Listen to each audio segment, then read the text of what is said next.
December 24th, 1944, 5:30 in the morning. The hamlet of Freyneux, Belgium. Corporal Jim Vance pressed his face against the frozen metal of his gun sight, breath forming crystals of ice on the rubber eyepiece. Through the 5-power magnification, he could see nothing but darkness and gently falling snow across the fields east of the village. His Sherman tank, D-31, sat hull down behind the stone wall of the Church of St. Isidore Cemetery, only the turret and the long barrel of the 76mm gun visible above the ancient stones. What Vance didn't know, what none of the American tankers shivering in their steel boxes that frozen Christmas Eve morning knew, was that 4 Panther tanks from the 2nd SS Panzer Division Das Reich were already crossing the Eis River less than a mile away, their commanders certain that Freyneux was lightly defended and would fall within minutes.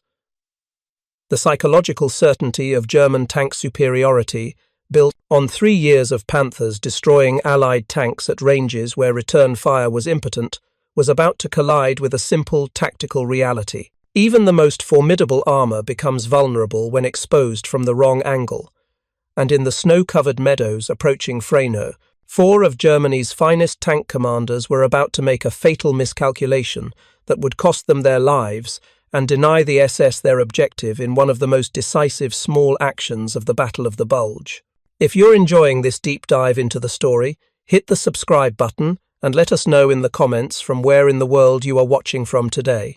The story of how American tank crews, operating supposedly inferior Sherman tanks, stopped an elite SS Panzer thrust begins not in the frozen forests of Belgium, but 6 days earlier, when Adolf Hitler launched Operation Herbstnebel Autumn Fog, the massive counter-offensive that Allied intelligence had declared impossible.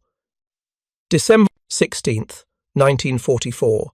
The Ardennes forest spanning Belgium, Luxembourg, and France. At 5:30 in the morning, more than 1,600 German artillery pieces opened fire simultaneously along a 75-mile front. American soldiers, mostly from units recovering from earlier battles or Green divisions gaining their first combat experience, had chosen the supposedly quiet Ardennes sector specifically because German attack seemed unlikely through the difficult terrain.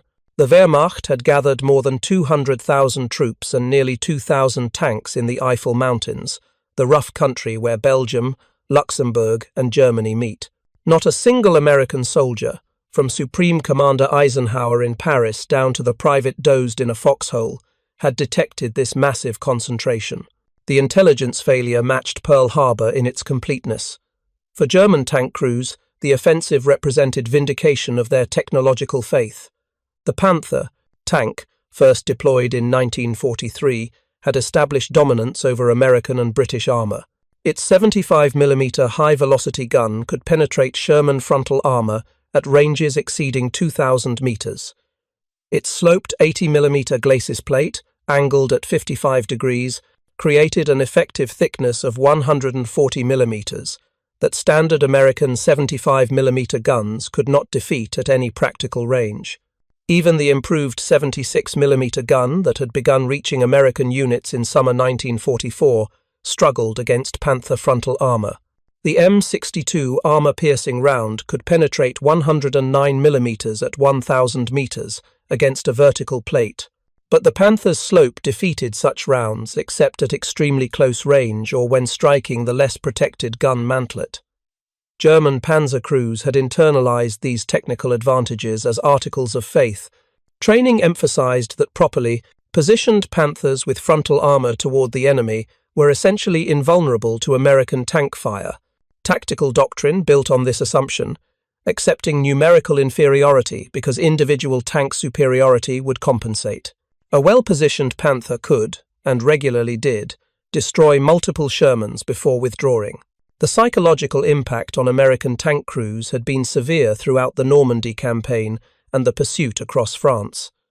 Crews had nicknamed the Sherman the Ronson lighter, claiming it lit on fire every time. The nickname, though statistically exaggerated, reflected genuine fear. Engagement with Panthers often meant watching rounds bounce harmlessly off German armour, while waiting for the inevitable return shot that could penetrate Sherman armour at ranges where American crews couldn't effectively respond. By December 1944, however, the tactical and psychological equation had begun shifting in ways German intelligence failed to appreciate. American tank units had received increasing numbers of M4A3 Shermans mounting the 76mm M1 gun. More significantly, specialized ammunition had reached frontline units, though never in desired quantities. The M93 high-velocity armor-piercing round, containing a tungsten carbide penetrator core surrounded by lightweight aluminum, achieved muzzle velocity of 1,036 meters per second compared to 792 meters per second for standard rounds. This velocity increase translated into dramatically improved penetration. At 1,000 meters, HVAP could defeat 160 millimeters of armor at 10-degree obliquity, sufficient to penetrate Panther gun mantlets reliably and turret faces under favorable circumstances. But HVAP remained critically scarce.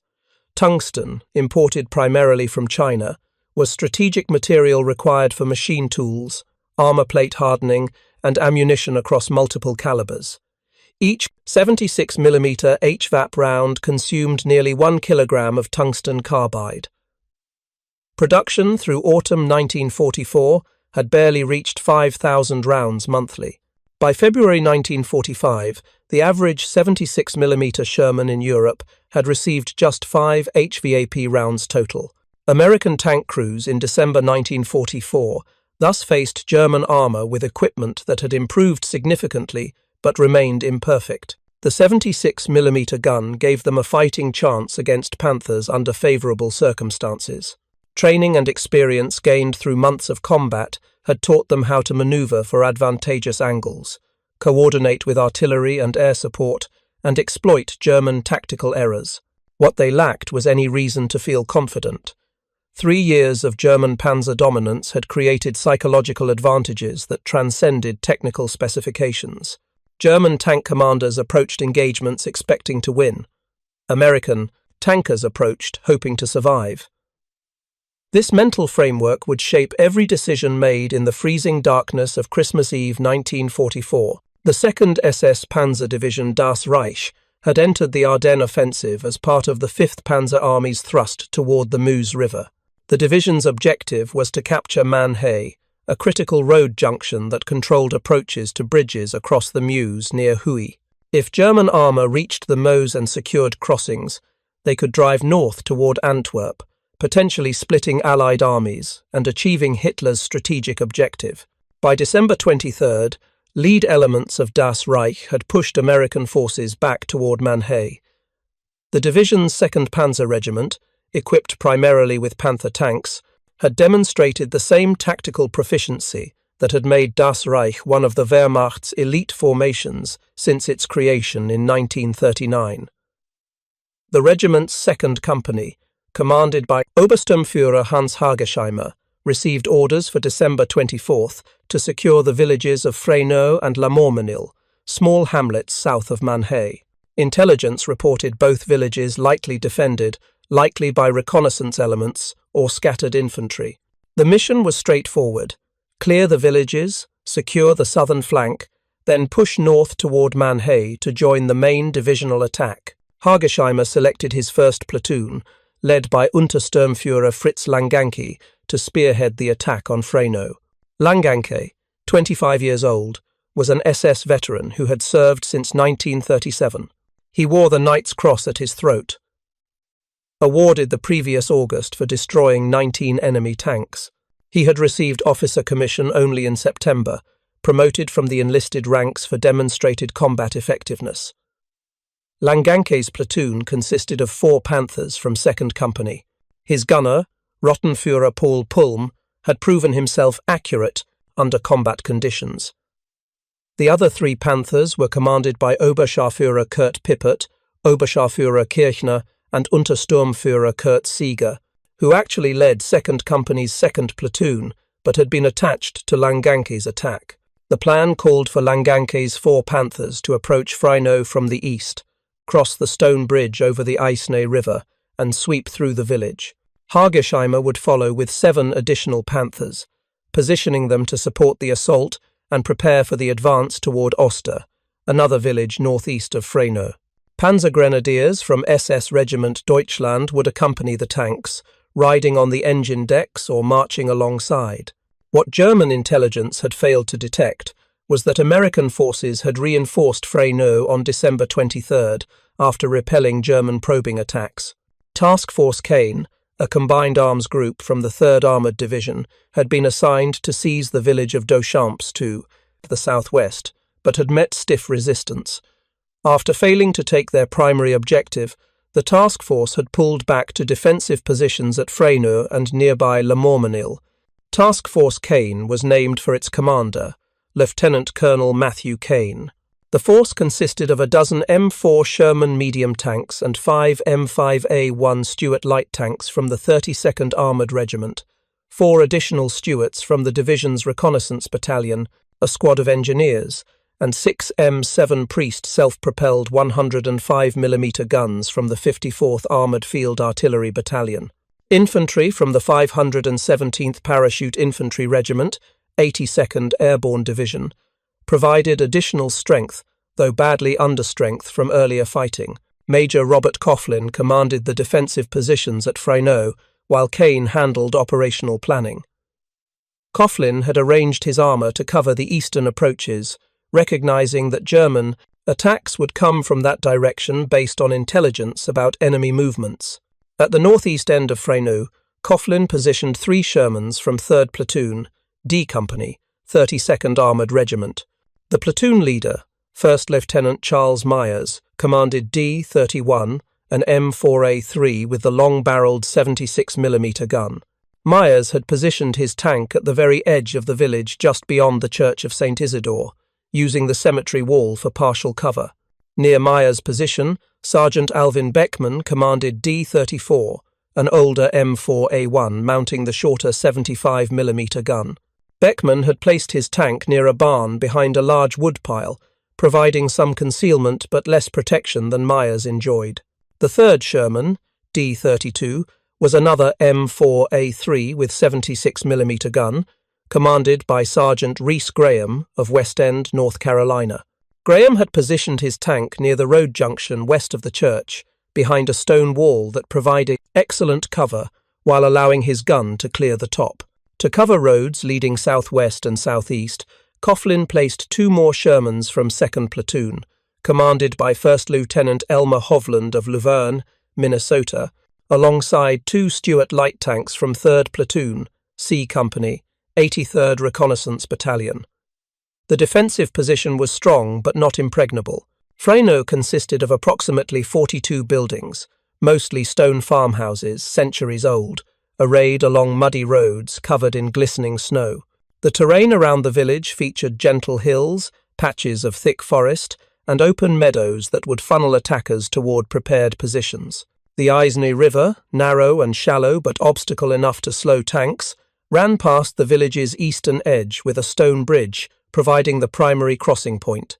What made the position particularly advantageous was that American crews knew the ground. They had occupied these positions for nearly a full day, identifying fields of fire, establishing range markers, and positioning tanks to achieve overlapping coverage. German attackers would advance across unfamiliar terrain, operating on intelligence that underestimated American strength. The disparity between German expectations and American reality would prove decisive, but that outcome remained hours away as darkness slowly gave way to grey dawn on Christmas Eve morning. December 24th, 1944, approximately 7:45 in the morning, east of Freyneux, near the Aisne River Bridge. Untersturmführer Fritz Langanke stood in his Panther's turret hatch, collar turned up against the cold, studying the bridge through binoculars. His breath formed clouds in the frigid air. The temperature hovered around 0 degrees Fahrenheit. Snow continued falling in light flurries. Through the binoculars, Langanke observed objects on the bridge that appeared to be mines. The possibility of prepared demolitions concerned him. More troubling was the complete absence of reconnaissance. The attack had been ordered without proper scouting of American positions. Langanke and his fellow tank commanders knew only what intelligence had told them. Freyneux was lightly defended, likely with a dozen or fewer troops with perhaps a few vehicles. Making the tactical decision that would save his life while dooming several of his comrades, Langanke ordered his platoon to bypass the bridge entirely. The Aisne at this point was shallow enough to ford. The 4 Panthers turned north, searching for a suitable crossing point. They found one, though the far bank proved steeper than anticipated. One Panther nearly rolled over attempting to climb out of the riverbed, crew fighting desperately to maintain control. Whatever element of surprise might have existed was now gone. The sound of 47-ton Panthers thrashing through the river carried clearly through the cold morning air. Any American defenders would know tanks were approaching. Langanke later recalled, "It was certain that we no longer could have surprised anyone, even if it could have been possible before." Behind Langanke's platoon, Obersturmführer Hagesheimer positioned the remaining 7 Panthers from 2nd Company in a small depression on the west bank of the Aisne. They would provide supporting fire if needed, but would not advance until Langanke signalled that Freyneux was secure. After crossing the Aisne, Langanke deployed his 4 Panthers in line formation across the snow-covered meadow that led directly to Freyneux. His own tank took position on the far right. Oberscharführer Kurt Pippert's Panther followed slightly behind, and to Langanke's left. To Pippert's left was Oberscharführer Kirchner's tank. On the extreme left of the formation rolled Untersturmführer Kurt Seeger's Panther. The formation made tactical sense for advancing across open ground against expected light resistance. Line formation allowed all 4 tanks to bring guns to bear simultaneously. It presented maximum firepower forward, while Panthers remained close enough for mutual support. The sloped frontal armour of all 4 tanks faced the direction of advance, presenting the most heavily protected aspect to any defenders. What the formation sacrificed was protection of the sides. Each Panther's 40 to 45 mm side armour, while adequate against rifle fire and small caliber weapons, was vulnerable to anti-tank guns and tank cannons at combat ranges. The Panthers' line formation, necessary for crossing the open meadow, meant that any defender positioned on the flank could engage the vulnerable side armour of multiple tanks. Untersturmführer Langanke, focused on the village ahead, did not realize that American tanks occupied positions along his line of advance. The gentle terrain features and falling snow obscured sight lines. The stone walls and buildings of Freyneux hid Sherman tanks positioned in hull-down defensive positions, behind cover that German intelligence had never detected. In the cemetery behind the church of St. Isidore, Corporal Jim Vance watched through his gun sight as 4 dark shapes emerged from the tree line and began crossing the meadow. Dawn had broken sufficiently to provide visibility, though the overcast sky and snow kept light levels low. Through his telescopic sight with 5-power magnification, Vance could clearly identify the approaching vehicles as Panther tanks. His platoon leader, Lieutenant Myers, had left to attend an officer's call summoned by Major Coughlin. This left Vance, a corporal and gunner, in command of D-31. The increasing light had allowed him to check his tank's field of fire. The cemetery wall, he had observed with satisfaction, was high enough to hide the entire Sherman hull. Only the turret and gun barrel protruded above the stone, making D-31 an extremely difficult target. The 76mm gun cleared the wall top by only inches, but that was sufficient. What Vance recognized immediately, with the clarity that sometimes comes to soldiers in moments of crisis, was that the 4 Panthers were advancing in line formation directly across his field of fire. They were not oriented toward his position. Their frontal armour faced forward, toward the village centre. Their vulnerable sides were exposed to his gun, perpendicular to his line of sight at range that was optimal for the 76mm gun. In a frontal engagement, Vance's Sherman would be at severe disadvantage against Panthers. The German tank's sloped frontal armour could defeat 76mm rounds, except at point-blank range or with perfect hits on the gun mantlet. The Panther's guns could destroy his Sherman at ranges where he had little hope of achieving penetration. But these Panthers were not presenting frontal armour. They were showing their sides. Vance traversed the turret slightly, centering his crosshairs on the nearest Panther. The range was approximately 300 to 400 meters point-blank range for tank combat, well within the capability of his 76mm gun to penetrate a 45mm armor plate. His hand moved to the firing trigger.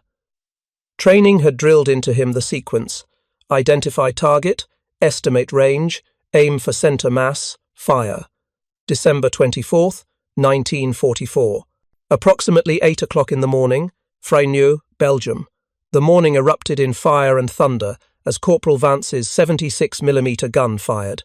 The armor-piercing round covered the 400 meters to the target in less than half a second, striking the side armor of Oberscharführer Kirchner's Panther. At that range, the M62 armor-piercing round, travelling at over 2,500 feet per second, punched through the 45mm side plate as though it were paper. The penetration was catastrophic.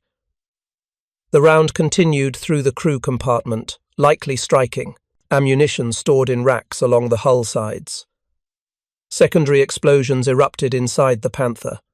Within seconds, flames burst from the engine deck and hatches. The tank lurched to a halt. Crew members who survived the initial impact and could reach their hatches bailed out immediately, dropping to the snow and scrambling away from the burning vehicle. Vance's loader had already slammed another round into the breech. The gun recoiled with a second shot. This round struck another Panther in the formation. The results were similarly devastating. 45mm side armor at close range provided no meaningful protection against 76mm armor-piercing rounds. The second Panther burst into flames. From his position on the far right of the German formation, Untersturmführer Langanke watched in shock as 2 of his 4 Panthers were destroyed within seconds. His training and experience told him immediately what had occurred. His platoon had advanced into prepared, defensive positions. American tanks occupied hull-down positions he had not detected. His Panthers had exposed their vulnerable sides to defenders with clear fields of fire. The tactical situation had reversed completely from German expectations. Instead of Panthers destroying lightly armed defenders from standoff range, Panthers were being destroyed at close range by enemies they hadn't known existed. The psychological shock was as significant as the tactical disaster. Langanke had commanded Panthers with certainty that his armor made him nearly invulnerable in frontal engagements. He had just watched 2 Panthers, equipped with the same armor that had protected him through dozens of engagements, destroyed in seconds. Langanke's immediate response demonstrated the combat experience that had earned him his Knight's Cross. Rather than attempting to engage the American positions from his current exposed location, he ordered his gunner to fire at whatever targets presented themselves, while simultaneously ordering his driver to reverse into the shallow depression he had just crossed. Getting the Panther's vulnerable sides out of the American gun's direct line of sight was the only tactically sound response. His gunner, Rottenführer Palm, fired at Sergeant Rhys Graham's position behind the stone wall west of the church. The 75mm high-velocity round struck the wall, showering the area with stone fragments but missing the Sherman. A second round followed, also missing as Graham's tank remained mostly protected behind cover. Graham's gunner returned fire, but Langanke had already pulled his Panther back into the depression, presenting only his turret. The Sherman round missed or ricocheted off the sloped turret armor. Langanke's position now provided him partial cover while allowing him to observe the battlefield and direct fire. What Langanke observed next compounded the disaster.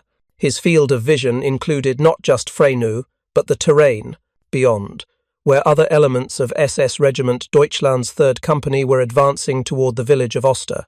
These Panthers and infantry, following their attack plan, were now exposed to the American guns in Freyneux that Langanke's platoon had been supposed to suppress. Sergeant Graham's gunner, recognizing targets of opportunity, shifted fire to the newly visible German armor. His first round struck a Panther, advancing toward Oster.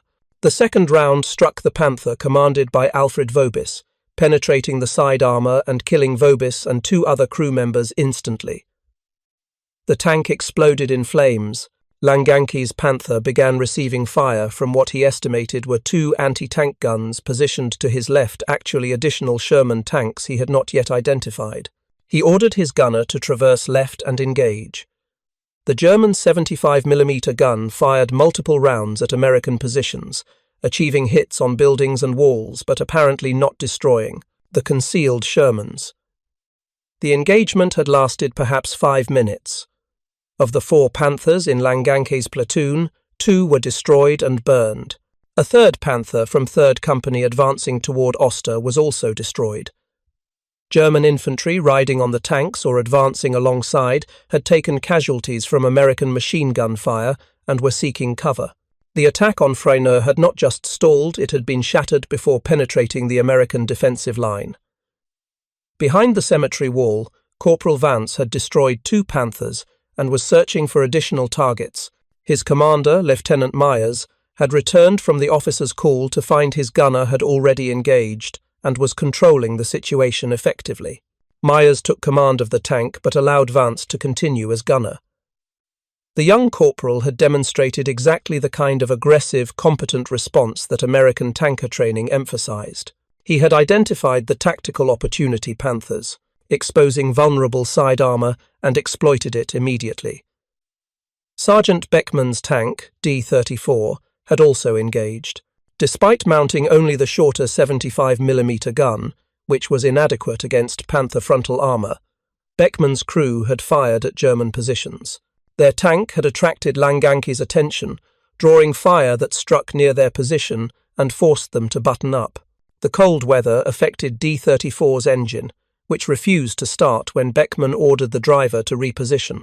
This left the Sherman immobile, facing east with its gun unable to traverse far enough to engage Langanke's Panther, which was firing from behind and to the side. Beckman's crew was effectively pinned down, unable to move, and unable to return fire effectively. Langanke, recognizing that his initial mission had failed completely, now faced the tactical decision between continuing the attack and withdrawing to regroup. 2 of his 4 Panthers were destroyed. American positions were stronger than intelligence had reported, with multiple tanks in prepared defensive positions and excellent fields of fire. His supporting Panthers under Hargesheimer were positioned across the river and could not provide immediate support without advancing across the same killing ground that had just destroyed 2 tanks in seconds. The decision was made for him when additional American firepower joined the fight. Artillery forward observers had called in fire missions.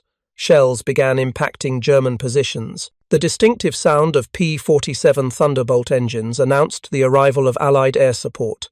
Though weather had grounded much Allied air power during the opening days of the Bulge, conditions on December 24th allowed limited sorties. The presence of fighter bombers overhead, even in limited numbers, posed a catastrophic threat to German armor operating in open terrain. Langanke ordered his remaining Panthers to withdraw.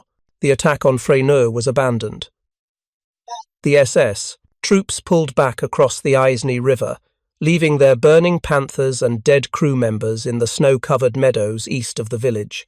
German casualties included at least 6 tank crew members killed in the 3 destroyed Panthers, with additional wounded among the Panzer grenadiers who had accompanied the attack. American casualties in this phase of the engagement were remarkably light. None of the Shermans at Freyneux had been destroyed, though Beckman's tank had taken damage from near misses. Infantry positions had taken some casualties from German fire, but the defensive line had held. The Battle of Freyneux would continue through Christmas Eve as German forces made additional attempts to capture the village and break through American lines toward Mannheim. Additional Panthers would be committed. American positions would come under sustained attack, but the opening engagement had established the tactical and psychological dynamic that would characterize the fighting. German Panthers, advancing with confidence based on 3 years of technical superiority, had encountered American tankers who refused to concede that superiority. Sherman crews had exploited tactical advantages, prepared positions, knowledge of terrain, and German errors to destroy Panthers that intelligence had declared nearly invulnerable. The 76mm gun, so often dismissed as inadequate against German heavy armor, had proven devastatingly effective when employed under favorable circumstances against vulnerable armor faces. The M62 armor-piercing round, though incapable of penetrating Panther frontal glacis plates, easily defeated side armor at combat ranges. More significantly, American tank crews had demonstrated that they would fight aggressively rather than defensively when given tactical advantage. Corporal Vance had not hesitated when Panthers presented themselves as targets. He had fired immediately, accurately, and effectively. His actions exemplified the evolution in American tanker mentality that months of combat experience had produced. The psychological impact on German tank crews would prove as significant as the tactical results. SS Panzer crews, trained to believe their Panthers made them dominant in armoured engagements, had just watched multiple tanks destroyed by supposedly inferior American equipment. The certainty that frontal armour made them invulnerable had been irrelevant when tactical circumstances exposed their sides. This realization that tactical errors could negate technical advantages would affect German decision-making throughout the remainder of the Bulge. Panzer commanders who had approached previous engagements with confidence would now approach with caution, aware that American tanks could destroy Panthers under the right circumstances. The fighting at Freyneux was far from over as Christmas Eve morning gave way to afternoon, but the opening shots had announced that American armour would not yield ground easily, that Sherman crews would fight aggressively when given opportunity, and that German Panthers, for all their technical sophistication, could be stopped by competent crews employing sound tactics. The destruction of 3 Panthers in the opening minutes at Freyneux had achieved what American commanders desperately needed: time. Every hour that German armour was delayed approaching, Manhay allowed additional American units to reach defensive positions, artillery to register firing coordinates, and tactical air support to locate targets when weather permitted flight operations. But Obersturmführer Hans Hargesheimer, commanding 2nd Company, 2nd Panzer Regiment, had not abandoned his mission. The 7 Panthers positioned west of the Aisne River represented significant combat power. Behind them, additional elements of the 2nd SS Panzer Division continued advancing toward the Manhay objective. Freyneux, a hamlet of 130 people that few Germans had heard of, before December 24th, had become tactically significant precisely because American forces had chosen to defend it. Hargesheimer faced the operational problem that had plagued German armour throughout the Ardennes offensive. His Panthers possessed technical superiority over American tanks in direct combat, but tactical circumstances increasingly favoured defenders. The Ardennes terrain, with its narrow roads, thick forests, and small villages built of stone, channeled armour into predictable avenues of approach. American forces, though initially surprised and pushed back, were learning to exploit these terrain advantages. The German perspective on the morning's fighting reflected confusion, mixed with grudging respect. After-action discussions among surviving tank commanders emphasized their shock at the strength of American defenses. Intelligence had reported minimal forces at Freyneux. Instead, they encountered multiple tanks in prepared positions with overlapping fields of tenets, fire, supported by artillery and apparently protected by minefields on likely approach routes. More troubling was the effectiveness of American gunnery. The 3 Panthers destroyed in the opening engagement had been hit accurately at combat ranges, with shots that penetrated armour and caused catastrophic kills. This suggested experienced crews who understood their weapons' capabilities and had exploited tactical circumstances expertly. Untersturmführer Langanke, whose decision to bypass the bridge had likely saved his life, reported to Hargesheimer that continuing the frontal assault would require more armour and preparation. The American positions were too strong, fields of fire too good, and defending crews too competent to overwhelm with the forces currently available. Langanke recommended requesting additional tanks and artillery support before attempting another attack, but operational necessity overrode tactical caution. The 2nd SS Panzer Division's attack schedule called for securing Freyneux and advancing on Manhay by midday. Delays would affect the entire divisional plan. Higher headquarters expected progress, not reports of stalled attacks against supposedly weak American positions. German commanders throughout the Ardennes offensive faced this recurring dilemma.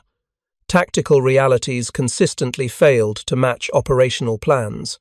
American resistance, though initially surprised, proved far more resilient than anticipated. Supply problems, particularly fuel shortages, meant that armour could not manoeuvre freely or sustain prolonged operations. The weather that grounded Allied air power also made movement difficult for German forces, lacking the overwhelming logistical support that American units enjoyed. By mid-morning on Christmas Eve, German forces had regrouped for another attempt on Freyneux. Additional Panthers moved forward. Artillery preparation pounded American positions, though the stone buildings of the village provided excellent protection. Hargesheimer coordinated his attack more carefully this time, attempting to approach from multiple directions to divide American fire. The fighting intensified through late morning and early afternoon. Panthers maneuvered in the terrain east of Freyneux, attempting to identify and engage American tank positions. Sherman crews held their fire until German tanks entered effective range, then engaged with careful aimed shots. The exchange of fire damaged buildings, set barns ablaze, and cratered the snow-covered ground with shell impacts. Major Coughlin's defensive plan proved sound. The Sherman tanks, positioned behind cover with pre-registered fields of fire, enjoyed significant tactical advantages, despite their technical inferiority to Panthers. The 76mm guns, while still inadequate against Panther frontal glacis plates at extended range, could penetrate turret faces, gun mantlets, and side armour when circumstances permitted. More critically, American artillery. Forward observers called in fire missions that disrupted German formations before they could close on American positions. The 6 M7 Priest self-propelled guns with Task Force Kane delivered accurate 105mm high-explosive fire on German assembly areas. This artillery support, which German units increasingly lacked due to supply problems, prevented Panthers from concentrating for coordinated assaults. By early afternoon, weather conditions improved sufficiently for limited air operations. P-47 Thunderbolts from the 9th Air Force's 405th Fighter Group arrived overhead, their distinctive radial engines announcing their presence. The fighter bombers carried 500-pound bombs and rockets in addition to their 850 caliber machine guns. Against armour operating in open terrain, they were devastatingly effective. German tank crews had learned to fear Allied air superiority throughout the campaigns in France and the Low Countries. The sound of American or British aircraft meant immediate danger. Panthers and Tigers, for all their armour protection against ground fire, were vulnerable to air attack. Bombs could mission-kill tanks through concussive force, even without direct hits. Rockets could penetrate top armour. Sustained machine gun fire could damage optics, disable tracks, kill exposed crew members, and generally make operating tanks extremely hazardous. The arrival of P-47 seconds over Freyneux on Christmas Eve afternoon forced German armour to seek cover or withdraw. Hargesheimer's Panthers pulled back into forested areas where trees provided some concealment. The American fighter bombers made multiple passes, strafing German positions and dropping bombs on suspected tank concentrations. Though actual damage inflicted was difficult to assess, air-to-ground kill claims were notoriously inflated. The psychological effect was significant. German commanders recognized that continuing the attack on Freyneux under air attack was tactically unsound. Panthers that had dominated ground combat suddenly became vulnerable targets. The crews who had felt nearly invulnerable behind their armour now experienced the helplessness of being unable to fight back effectively against enemies attacking from above. By late afternoon, as winter darkness approached early, the German attack on Freyneux had stalled completely. Task Force Kane maintained control of the village. American casualties had been remarkably light considering the intensity of the fighting. Several Sherman tanks had suffered damage but remained operational, or were quickly repaired. Infantry positions had taken casualties, but the defensive line held. German losses were far more severe. Intelligence reports and post-battle assessment indicated that the 2nd SS Panzer Division had lost at least 5 Panthers destroyed around Freyneux, with several more damaged. Crew casualties included dead and wounded who could not easily be replaced. More significantly, the division had failed to achieve its objective of securing the village and opening the route toward Mannheim. The tactical significance of this failure extended beyond Freyneux itself. The entire 2nd SS Panzer Division attack schedule had been disrupted. Panthers that should have been advancing on Mannheim were instead engaged in stalemated fighting against American defensive positions. The delay gave American commanders crucial time to reinforce Mannheim's defenses and prepare for the German assault they knew was coming. If you find this story engaging, please take a moment to subscribe and enable notifications. It helps us continue producing in-depth content like this. The psychological dimension of the fighting at Freyneux deserves examination beyond purely tactical analysis. For German tank crews, particularly those in elite Waffen-SS formations like Das Reich, the engagement represented a disturbing departure from expected patterns. SS Panzer crews had been indoctrinated with beliefs about their superiority technical, tactical, and ideological. Training emphasized that German armor, properly employed, was superior to Allied equipment. Waffen-SS units considered themselves the elite of German armed forces, selected for ideological reliability and combat effectiveness. The Panthers they crewed were among the most sophisticated tanks fielded by any nation in World War II. This combination of technical confidence and organizational pride had sustained German tank crews through months of defensive fighting as the Third Reich's strategic position deteriorated. They had retreated from France, from Belgium, from positions along the German border, but they had maintained faith that individual tank superiority and superior fighting spirit would eventually prevail. The Ardennes offensive represented an opportunity to validate these beliefs. Hitler had promised this counterattack would reverse German fortunes. Fresh panzer divisions had been assembled, equipped with new tanks, and given clear offensive missions. The opening days of the offensive had achieved tactical success, penetrating American lines and creating the famous bulge that gave the battle its name. For crews in Hargesheimer's 2nd Company, the mission to secure Freyneux should have been straightforward. Intelligence reported light opposition. Their Panthers outclassed any American armor they expected to encounter. Their training and experience should have allowed them to overwhelm defenders quickly. Instead, they had been stopped. Panthers had been destroyed by American tanks firing from prepared positions. Crew members who had felt nearly invulnerable behind Panther armor had died in burning tanks. The tactical advantages of technical superiority had been negated by American defensive tactics. Untersturmführer Langanke, interviewed after the war, consistently described the fighting at Freyneux as one of the most difficult engagements of his extensive combat experience. The shock of watching Panthers destroyed so quickly, the realization that American crews were competent and aggressive, and the frustration of being unable to leverage technical superiority in the terrain around the village all combined to create a profound psychological impact. For surviving German tank crews, Freyneux reinforced lessons learned throughout the autumn retreats. Technical superiority alone was insufficient.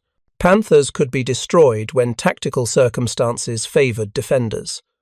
American forces, whatever propaganda claimed about their fighting quality, were dangerous opponents who exploited German errors ruthlessly. More fundamentally, the engagement demonstrated that German panzer forces no longer controlled the tactical initiative even when conducting offensive operations. The Wehrmacht in December 1944 lacked the logistical depth, air superiority, artillery ammunition, and operational flexibility that offensive warfare required. Individual tank superiority mattered less when defenders enjoyed advantages in artillery support, air cover, intelligence about terrain, and defensive preparation. From the American perspective, the successful defense of Freyneux provided psychological validation that was equally significant. Sherman crews throughout the European theatre of operations had endured months of propaganda, both German and their own, suggesting their tanks were inadequate. The nickname Ronson-Leiter reflected genuine fear about Sherman vulnerability. Engagements with Panthers and Tigers had often resulted in American losses. At Freyneux, Sherman crews had proven they could defeat Panthers under favourable circumstances. The 76mm gun, so often criticised as inadequate, had destroyed multiple Panthers with accurate fire. Corporal Vance's gunnery demonstrated that properly trained crews in properly positioned tanks could achieve kills against supposedly superior German armour. The tactical circumstances that enabled these kills, Panthers exposing side armour, American tanks in hull-down positions, defenders with prepared fields of fire, did not diminish the psychological significance. American tankers learned that they could fight Panthers successfully when they controlled tactical circumstances. This knowledge affected morale and tactical aggressiveness in subsequent engagements. Lieutenant Myers, Sergeant Graham, and the other tank commanders at Freyneux had demonstrated that sound defensive tactics could negate German technical advantages. Their after-action reports emphasized the importance of terrain, preparation, and fire discipline. These lessons disseminated through 3rd Armoured Division and informed defensive planning at other critical positions throughout the Bulge. The fighting at Freyneux formed one small piece of a much larger battle. While Task Force Kane defended that tiny hamlet, dozens of other American units fought similar desperate actions across the Ardennes. The collective effect of these engagements determined the outcome of Hitler's last major offensive in the West. The broader Battle of the Bulge context illuminates why actions at places like Freyneux mattered strategically. The German offensive plan required rapid advance to the Meuse River, seizure of bridges, and exploitation toward Antwerp before American forces could respond effectively. The plan assumed that initial surprise and technical superiority of German armour would allow panzer divisions to advance faster than American forces could concentrate. This assumption proved catastrophically wrong. American units, though initially surprised and pushed back, fought delaying actions that disrupted German timetables. Every hour of delay gave American commanders more time to move reinforcements, establish defensive lines, and coordinate counterattacks. Freyneux exemplified this pattern. Task Force Kane's defense delayed the 2nd SS Panzer Division's advance on Mannheim by nearly a full day. That delay, multiplied across dozens of similar engagements throughout the Ardennes, meant German armour never achieved the rapid breakthrough their plan required. By Christmas Day, German offensive momentum had stalled. Fuel shortages prevented tanks from manoeuvring freely. American artillery, concentrated in enormous numbers, pounded German positions. Air attacks intensified as weather improved. Most critically, German forces had not reached the Meuse, let alone crossed it and advanced toward Antwerp. The psychological impact of this operational failure compounded tactical setbacks like Freyneux. German tank crews had entered the offensive, confident that their Panthers and Tigers would dominate American armour. By Christmas, they recognized that technical superiority alone could not overcome American advantages in logistics, artillery, air power, and numbers. Staff Sergeant Lafayette Poole, serving with the 32nd Armoured Regiment, exemplified the American tank crew's evolution through combat experience. Poole's tank, named In the Mood, had been credited with destruction of more than 250 enemy armoured vehicles during the campaigns from Normandy through the Siegfried Line. Poole himself had been wounded in September, but had returned to duty. Crews like Poole's had learned through hard experience how to fight German armour successfully. They understood that frontal engagements with Panthers were suicidal. They had developed tactics, emphasizing maneuver, combined arms coordination, and exploitation of terrain. Most importantly, they had internalized the lesson that technical inferiority did not mean inevitable defeat. The fighting spirit demonstrated by American tankers at Freyneux and throughout the Bulge reflected this hard-won experience.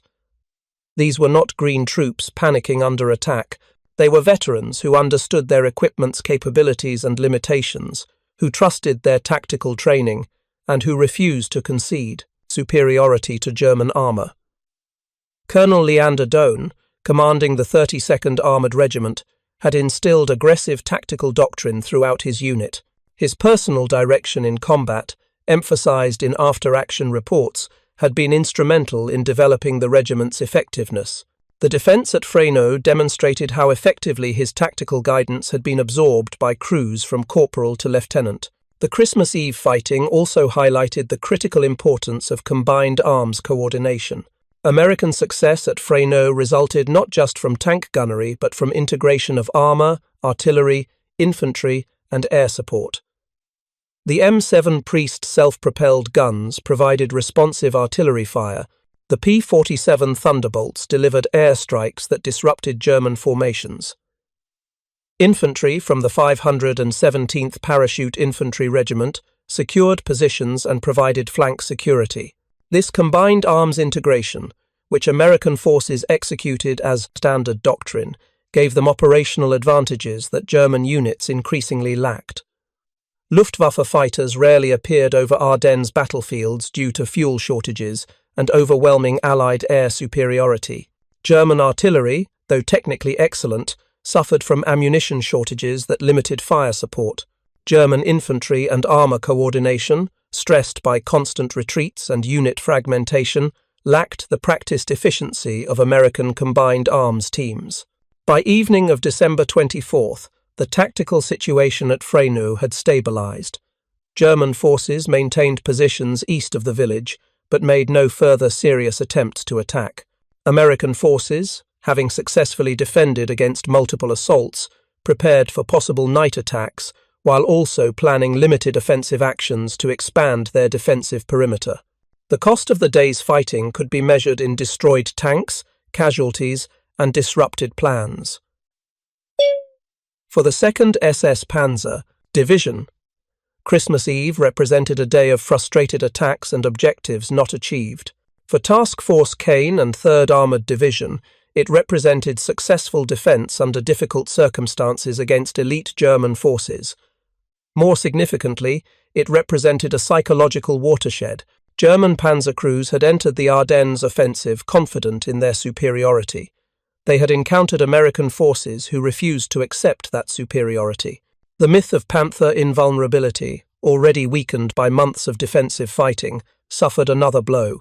The certainty that technical advantages would prevail, regardless of tactical circumstances, had been proven wrong in the snow-covered meadows east of Freyneux. For American tank crews, Christmas Eve brought validation that their training, equipment, and tactics could defeat German armor. The 76mm gun, though not perfect, was adequate when properly employed. Sherman tanks, though technically inferior to Panthers in specifications, could win engagements when crews exploited tactical advantages. Most importantly, American tankers learned that aggressive defense and accurate gunnery could stop SS Panzer attacks. The human cost of these tactical and psychological lessons deserves acknowledgement. The Panthers that burned in the meadows near Freyneux contained young men some barely 20 years old, who died because their commanders had inadequate intelligence, flawed tactics, and excessive confidence in technical superiority. The American tanks that took hits contained crews who survived by luck as much as skill, protected by armor that was barely adequate against German guns. Corporal Jim Vance, the young gunner who had destroyed 2 Panthers in the opening minutes of the engagement, would carry memories of that Christmas Eve morning for the rest of his life. The satisfaction of accurate gunnery competed with the knowledge that each shot killed human beings. The adrenaline of combat, mixed with exhaustion, cold, and the grinding stress of wondering when the next attack would come. Lieutenant Charles Myers, Sergeant Rhys Graham, Sergeant Alvin Beckman, and the other tank commanders at Freyneux had performed their duties under extreme pressure. They had positioned their tanks effectively, controlled their crews competently, and fought aggressively when German armor appeared. Their success in defending Freyneux contributed to the larger American success in containing the German offensive. The fighting at Freyneux continued sporadically through Christmas Day, as German forces made additional probing attacks and American forces worked to expand their defensive positions. The village changed hands briefly on December 25th, when fresh German units attacked with overwhelming force, but American counterattacks recaptured it within hours.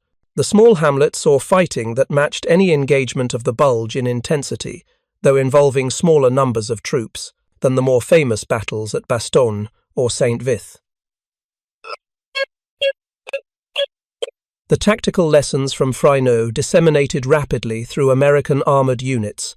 After-action reports emphasized the effectiveness of hull-down defensive positions the importance of allowing enemy armor to close to effective range before engaging, and the critical value of knowing terrain. These lessons, combined with similar reports from other engagements, informed American tactical doctrine for the remainder of the war. The German military also studied the Freyneux fighting, though their conclusions reflected different perspectives. German after-action analyses emphasized inadequate reconnaissance, underestimation of American defensive strength, and tactical errors in the initial approach. Some reports noted that Panthers had been employed inappropriately for the terrain and tactical situation. Other reports blamed intelligence failures for not identifying American tank positions. What German analyses generally avoided, acknowledging, was the fundamental reality that American forces had fought effectively. Nazi propaganda and military indoctrination had emphasized Allied, particularly American, inferiority in fighting quality. The persistent reality that American units fought well, employed sound tactics, and won engagements challenged ideological assumptions that many German officers could not reconcile.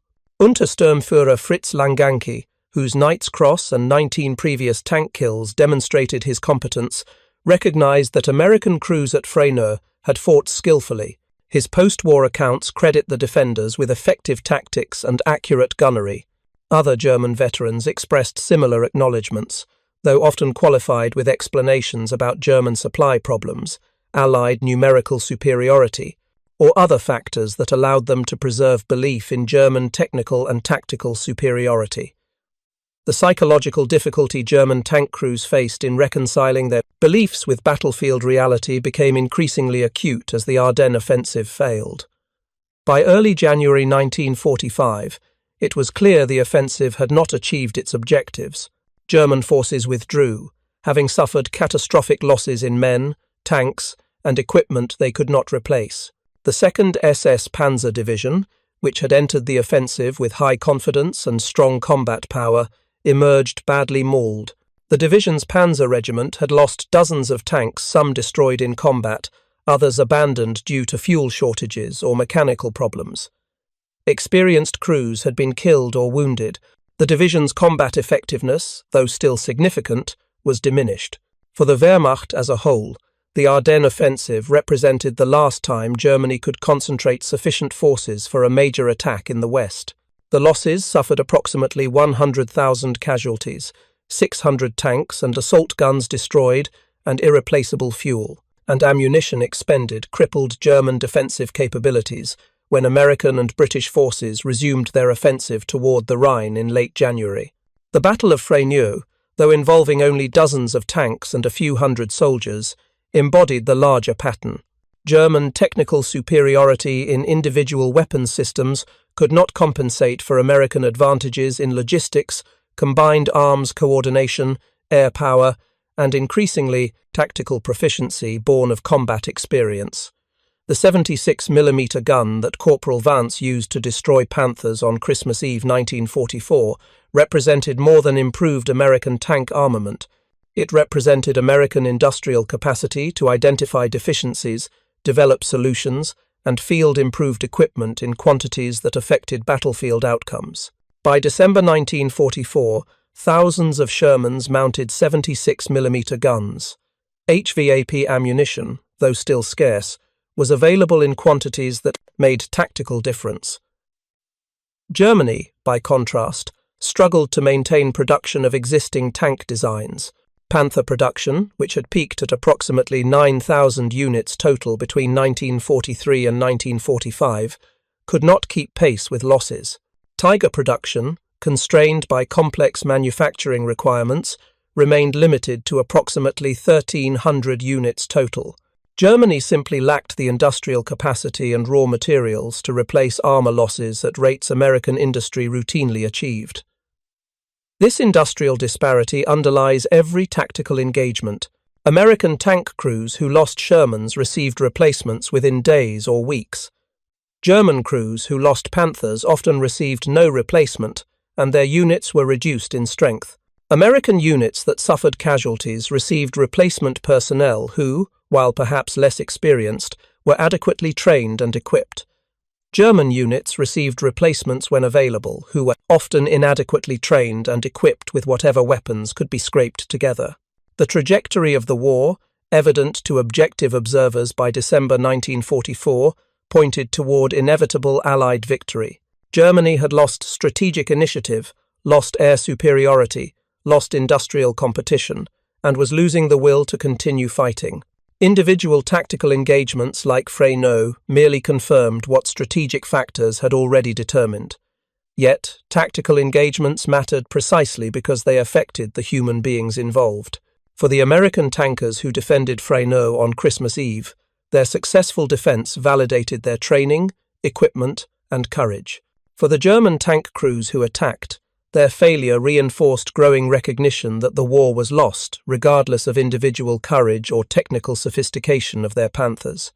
The psychological impact of this realization affected German military effectiveness in subtle but significant ways. Tank crews who fought with certainty of victory fought more aggressively than crews who recognized they were delaying inevitable defeat. The SS Panzer troops who attacked Freyneux still fought hard, but the absolute confidence of 1940 and 1941 had eroded. American forces, conversely, fought with growing confidence. By December 1944, American soldiers understood they were winning the war. This knowledge sustained morale through difficult fighting like the Bulge. Units that might have broken under the initial German assault instead fell back in good order, established defensive positions, and counterattacked when opportunity arose. The Christmas Eve 1944 fighting at Freyneux thus represents both specific tactical engagement and broader psychological shift. German panzer forces learned that Panthers could be stopped by competent American crews in favorable tactical circumstances. American tank crews learned that 76mm guns could destroy Panthers when properly employed. Both lessons affected subsequent combat operations and the morale that underpinned tactical effectiveness. As darkness fell on December 24, 1944, the soldiers at Freyneux faced the reality of spending Christmas in combat. German troops huddled in frozen positions east of the village, wondering when the next American artillery barrage would arrive. American troops maintained vigilance in their defensive positions, wondering when the next German attack would come. Neither side enjoyed traditional Christmas celebrations. There were no carols, no Christmas trees, no gifts exchanged. The holiday meant nothing beyond another day of survival in the frozen hell of the Ardennes winter. Yet the fighting on Christmas Eve 1944 had significance that extended beyond the immediate tactical results. The defense of Freyneux demonstrated that American armored forces could stop elite German SS Panzer units in defensive combat. The 76mm Sherman, so often derided as inadequate, had proven effective when crewed by trained soldiers employing sound tactics. The myth of Panther invulnerability had suffered another blow, joining the growing list of German military myths shattered by battlefield reality. Most significantly, Christmas Eve 1944 at Freyneux showed that American soldiers, many barely older than 20, most far from home, some experiencing their first serious combat, would stand and fight when tested. They would defend positions against attack by supposedly superior enemy forces. They would destroy German armour with accurate gunnery. They would hold ground that needed to be held. The courage displayed by crews like Corporal Vance's, Lieutenant Meyer's, and Sergeant Graham's was not extraordinary by standards of World War II combat. Thousands of similar engagements occurred throughout the war, where small units fought with competence and determination under difficult circumstances. What made Freyneux significant was not uniqueness, but representativeness. It exemplified the tactical reality of December 1944. American forces had evolved into competent, effective military organizations capable of defeating elite German units in sustained combat. The German perspective on this evolution ranged from grudging acknowledgement to outright denial. Some German officers recognized that Allied, particularly American military effectiveness, had improved dramatically from the green units they had faced in Tunisia in 1943. Other officers attributed German failures to material shortages, Allied numerical superiority, or betrayal by civilian leadership, unable or unwilling to acknowledge that American soldiers had become effective opponents. Untersturmführer Langanke, whose combat experience gave him perspective many younger officers lacked, recognized that American crews at Freyneux had fought well. His recommendation to request additional forces before attacking again reflected respect for enemy capabilities. His survival of the war allowed him to provide detailed accounts of the fighting that historians have since used to understand the tactical engagement from a German perspective. The American crews who fought at Freyneux on Christmas Eve 1944 received no special recognition beyond the general campaign honours awarded for participation in the Battle of the Bulge. Their actions did not result in Medal of Honor nominations or newspaper headlines. They simply did their jobs under combat conditions, defended their positions successfully, and contributed to the larger American victory in the Ardennes. Corporal Jim Vance returned to the United States after the war, like millions of other veterans. His gunnery on Christmas Eve 1944, which destroyed 2 Panthers in the opening seconds of combat, remained largely unknown outside his immediate unit. Decades later, historians interviewing Bulge veterans recorded his account of the fighting, preserving details that illuminate this small but significant engagement. Lieutenant Charles Myers, Sergeant Rhys Graham, Sergeant Alvin Beckman, and the other tank commanders at Freyneux similarly returned to civilian life after the war. Some remained in military service, careers shaped by combat experience in the Ardennes. Others left the army, glad to put the war behind them and build lives unrelated to tanks and combat. The significance of their actions at Freyneux on Christmas Eve 1944 transcends individual recognition. Collectively, they demonstrated that American armored forces in December 1944 possessed the training, equipment, and tactical proficiency to defeat elite German Panzer units. This demonstration, repeated across the Ardennes in dozens of similar engagements, determined the battle's outcome. The 76mm gun that destroyed Panthers at Freyneux continued in American service for years after World War II ended. The gun armed Sherman tanks that fought in Korea from 1950 to 1953, where it proved effective against Soviet-built T-34, 85 tanks in North Korean and Chinese service. The weapon that had struggled against Panther frontal armour in 1944 easily defeated the thinner armour of T-34, 85 seconds, achieving favourable kill ratios and validating the design. The tactical lessons learned at engagements like Freyneux influenced American armour doctrine for decades.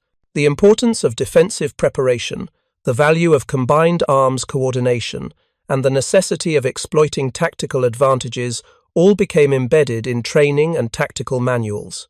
Tank crews in later conflicts studied World War II engagements, including small actions like Freyneux, to understand how technical inferiority could be overcome through superior tactics. The German military, rebuilt as the Bundeswehr in West Germany during the 1950s, also studied the Ardennes fighting.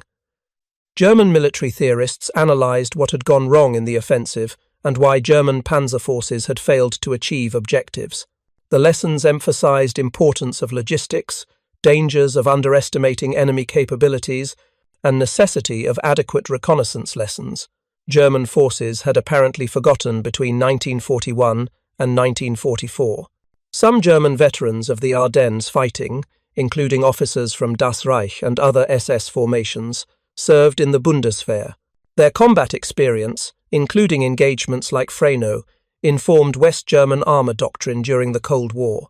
The recognition that technical superiority alone was insufficient, that tactical circumstances mattered enormously, and that well-trained crews in inferior equipment could defeat supposedly superior forces. These lessons shaped how the Bundeswehr prepared to face numerically superior Warsaw Pact forces.